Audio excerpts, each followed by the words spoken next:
नमस्कार प्यारे विद्यार्थियों, मैं सवाई आपका अध्यापक विषय इतिहास।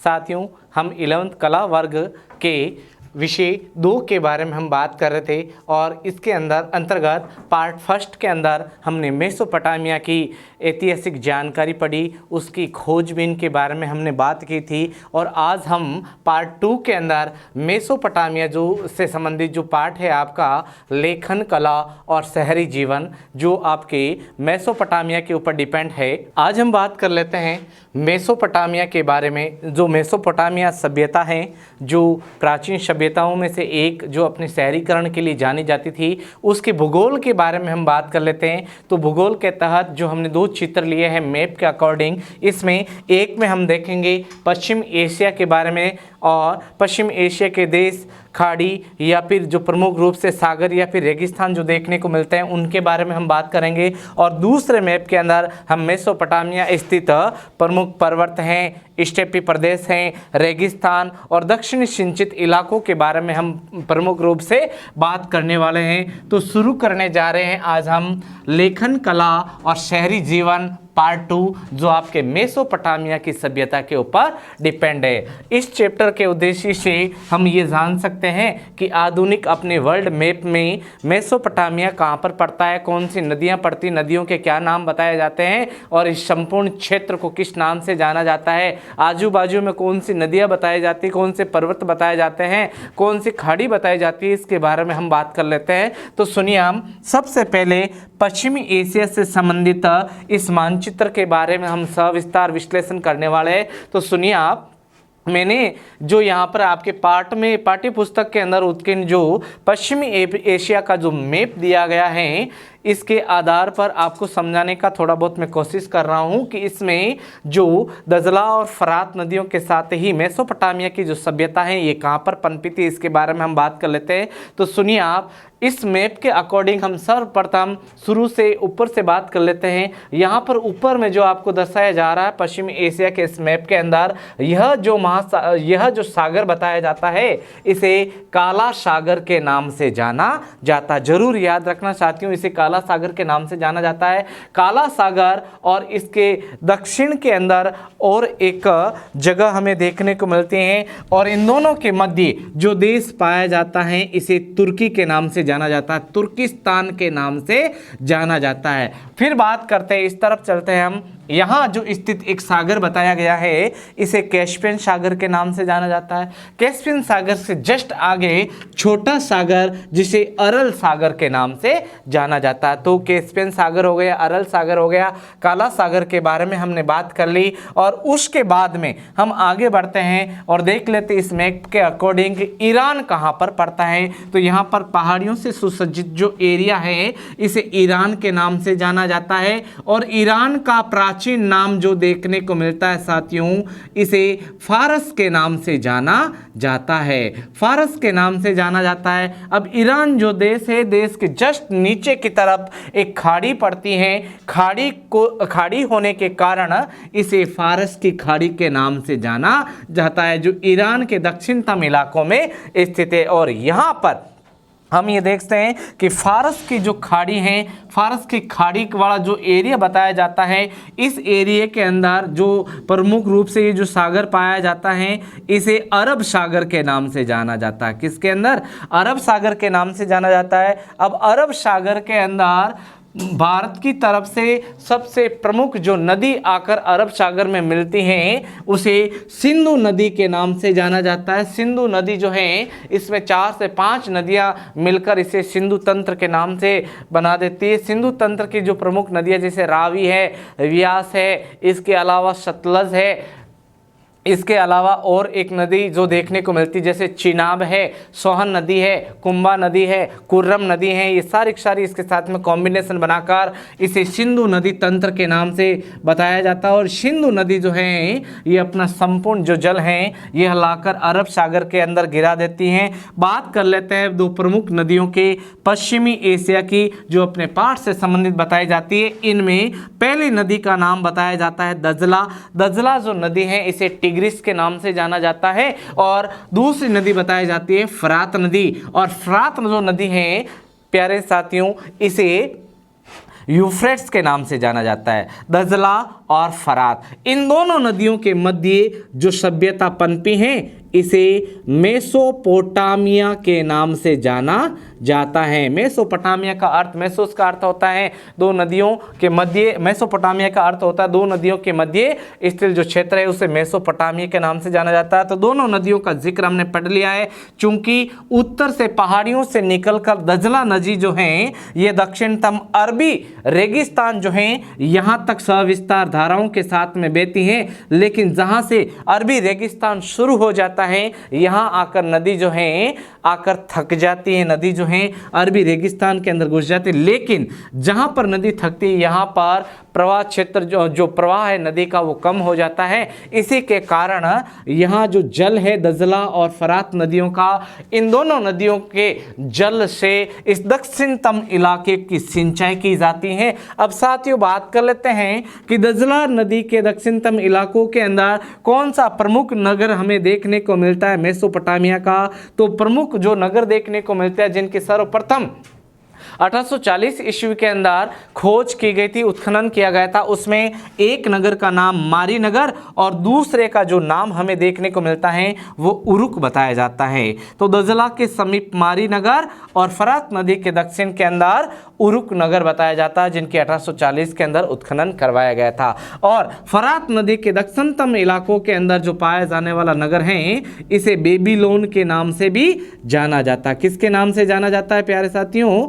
इसे बेबीलोन के नाम से भी जाना जाता है, जो यहाँ पर स्थित बताया जाता है। फिर बात करते हैं ये जो सभ्यता स्थल है इसमें दो प्रमुख नदियां जिसमें फरात और दजला यह जो अपनी धाराओं के साथ में बहती हैं। तो यहाँ पर मेसोपोटामिया के लोगों के द्वारा जो परिवहन का जो साधन अपनाया जाता है जल मार्गों के तहत अपनाया जाता है। इन नदियों के जरिए ही वह परिवहन का कार्य भी करते हैं, अपने माल की ढुलाई भी करते हैं, माल को एक स्थान से दूसरे स्थान पर भी पहुंचाते हैं। तो हमने ईरान के बारे में पढ़ लिया, फारस नदी के बारे में जान लिया, फरात नदी के बारे में जान लिया, साथ ही दजला नदियों के बारे में जान लिया, कैस्पियन सागर, अरल सागर और काला सागर के बारे में भी हमने संक्षिप्त जानकारी ली, तुर्किस्तान के बारे में भी पढ़ा। अब हम पढ़ लेते हैं लाल सागर के बारे में। लाल सागर जो है यह लाल सागर जो दिखाई दे रहा है यह दजला नदी के दक्षिणतम इलाकों के अंदर पड़ता है। साथ में लाल सागर के जस्ट पास में होकर जो नदी बहती है उसे नील नदी के नाम से जाना जाता है, जो विश्व की सबसे बड़ी नदी के नाम से जानी जाती है। नील नदी का जो प्रवाह क्षेत्र लगभग 6000 किलोमीटर से भी अधिक बताया जाता है। इसके कारण विश्व के अंदर सबसे लंबी नदी के नज़रिए से देखा जाता नील नदी जो है इसमें हर वर्ष बाढ़ आती है और हर वर्ष बाढ़ आती है। बाढ़ के साथ में यह जो नदी है अपने साथ में नवीनतम कांप मिट्टी को भी बहाकर लेकर आती हैं। इसके कारण यहाँ पर इसके इलाकों के अंदर, सिंचित इलाकों के अंदर बहुत ही उपजाऊ किस्म की फसलें तैयार की जाती हैं। और नील नदी जो है इससे संबंधित जो देश देखने को मिलता है उसे मिस्र के नाम से जाना जाता है और मिस्र देश की राजधानी बताई जाती है काहिरा। और मिस्र के जो लोग हैं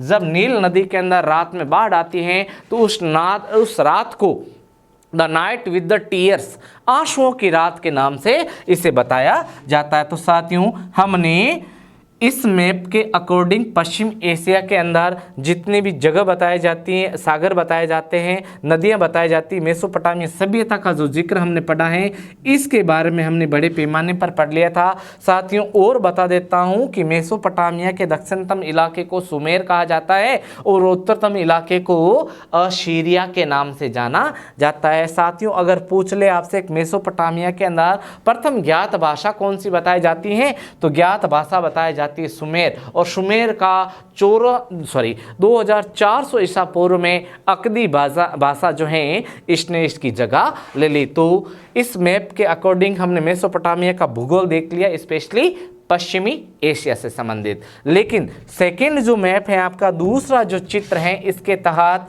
हम मेसोपोटामिया की बड़े पैमाने पर इसके विश्लेषण करने वाले हैं। इसके तहत हम पर्वतों के बारे में जानेंगे, साथ ही हम इसके स्टेपी प्रदेशों के बारे में भी बात करेंगे। रेगिस्तान और दक्षिणतम इलाका जो सिंचित इलाका है इसके बारे में भी हम बात करने वाले हैं। तो सुनिए आप, दजला जो नदी है उत्तर के पहाड़ियों से निकलकर दक्षिण की तरफ बहती है, जहां पर एक प्रमुख नगर देखने को मिलता है मेसोपोटामिया का, जिसे मारी नगर के नाम से जाना जाता है। और मैं बताना चाहता हूं कि ये दजला नदी जो है, जिसे टिग्रिस के नाम से जाना जाता है, अपने प्रवाह के साथ में जहां से अरबी रेगिस्तान शुरू हो जाता है, वहाँ आते आते ये थक जाती हैं। बात फरात नदियों की करें तो फरात नदियों के दक्षिणतम इलाकों के अंदर जो प्रमुख रूप से नगर स्थापित है, उसमें उरुक और उर नगर बताए जाते हैं। उरुक उर नगर बताए जाते हैं। आगे बढ़ते हैं, बात कर लेते हैं हम कि यहाँ पर स्थित जो प्रमुख पर्वत श्रृंखलाएँ हैं, जिसमें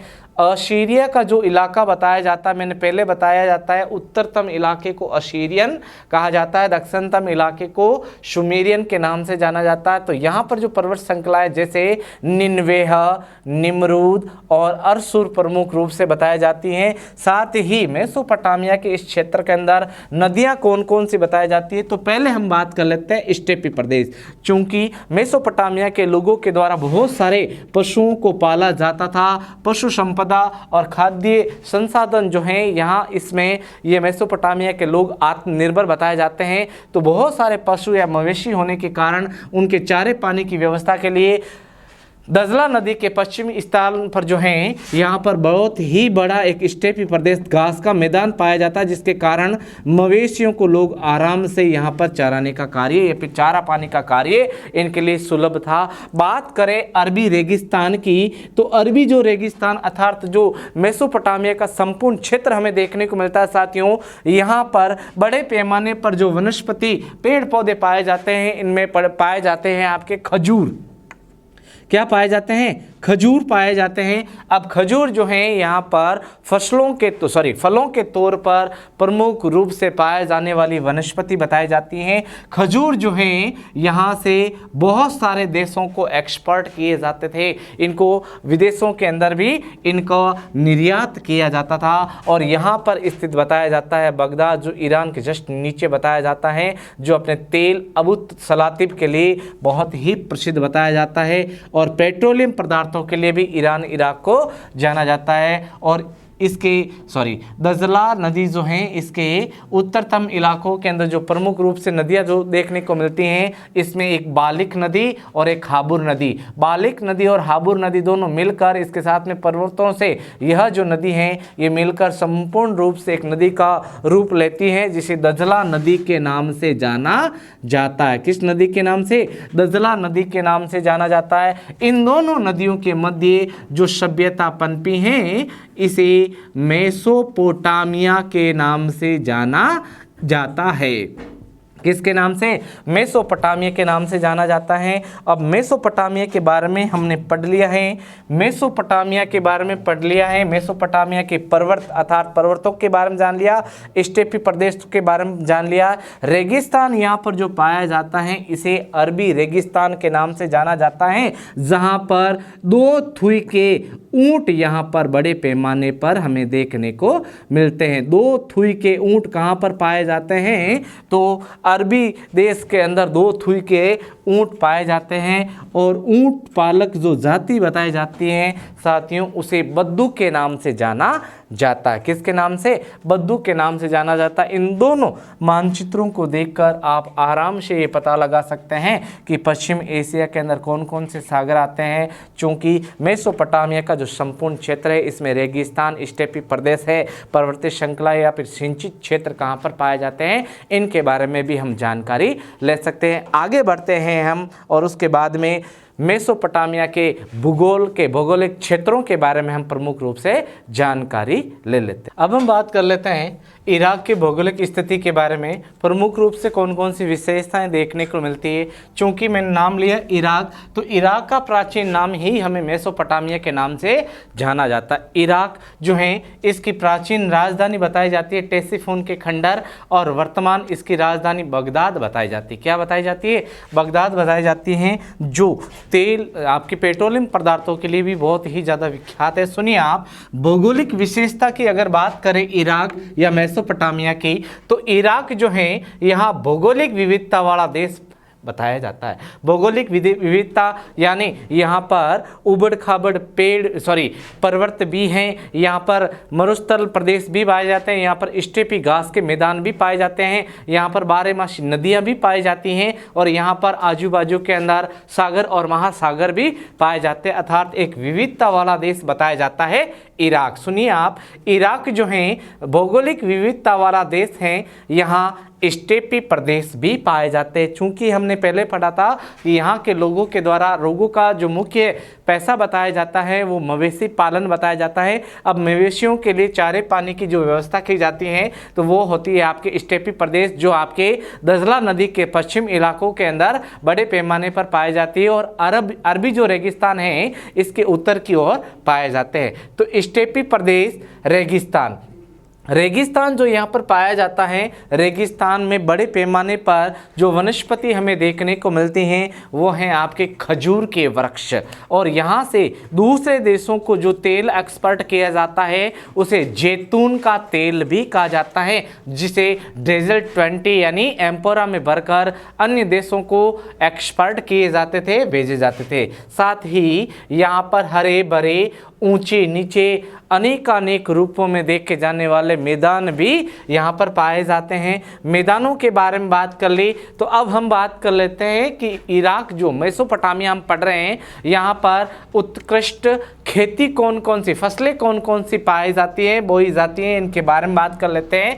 तो मेसोपोटामिया का जो क्षेत्र है यहाँ पर हमने पढ़ा था कि दक्षिणतम इलाका जो है यह सिंचित प्रदेश है। सिंचित होने के कारण अनेक फसलें भी यहाँ पर उगाई जाती है। इनमें जैसे गेहूं है, जौ है, मटर है, मसूर दाल आदि के खेतों में नदियों के द्वारा सिंचित की जाती। दो नदियां प्रमुख रूप से पड़ी थी, दजला और फरात। दजला नदी का नाम जो अंग्रेजी नाम टिग्रिस और फरात नदी का नाम यूफ्रेट्स के नाम से इसे जाना जाता है। इसके अलावा यहाँ के लोगों का जो मुख्य पेशा, मैं बार बार बता रहा हूँ, जरूर ध्यान रखना आप, भेड़ पालन और नदियों द्वारा मछलियाँ पकड़ना और प्रचुर मात्रा में पिंड खजूर जो गर्मियों में प्राप्त होता है, इनके द्वारा ही ये लोग अपनी आजीविका जीते हैं और रोजगार का इनका प्रमुख जरिया भेड़ पालन, मछली पकड़ना और पिंड खजूर की जो ये यहाँ पर प्रोडक्शन होती है गर्मियों के अंदर, स्पेशली खजूर के पेड़ों से,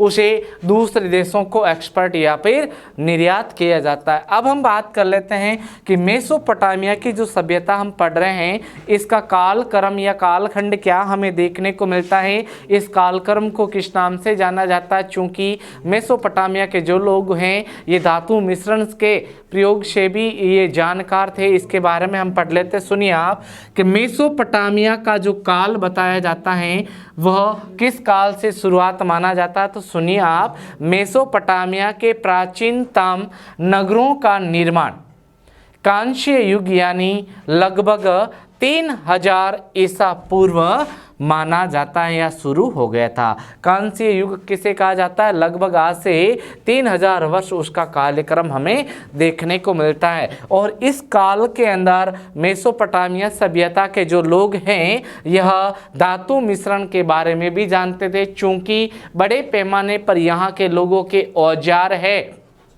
औजार के अलावा यहाँ के लोगों के जो हथियार हैं आदि जो बनाए जाते थे, यह बनाए जाते थे कांसे से। और कांसे का जो निर्माण होता है यह दो धातुओं के मिश्रण से मेल मिलाप से होता है, जिसमें तांबा प्लस टीन, तांबे के साथ में कुछ मात्रा रांगा यानी टीन की मिलाई जाती है और निर्माण हो जाता है कांसे का। तो कांसा जो है ये तांबा और टीन के मिश्रण से शुरू किया जाता है, धातु मिश्रण के द्वारा। और कांसा जो है मेसोपोटामिया में दूर दूर देशों से मंगवाया जाता था। चूँकि इसी के साथ में हम थोड़ी बहुत बात कर लेते हैं कांसे से संबंधित।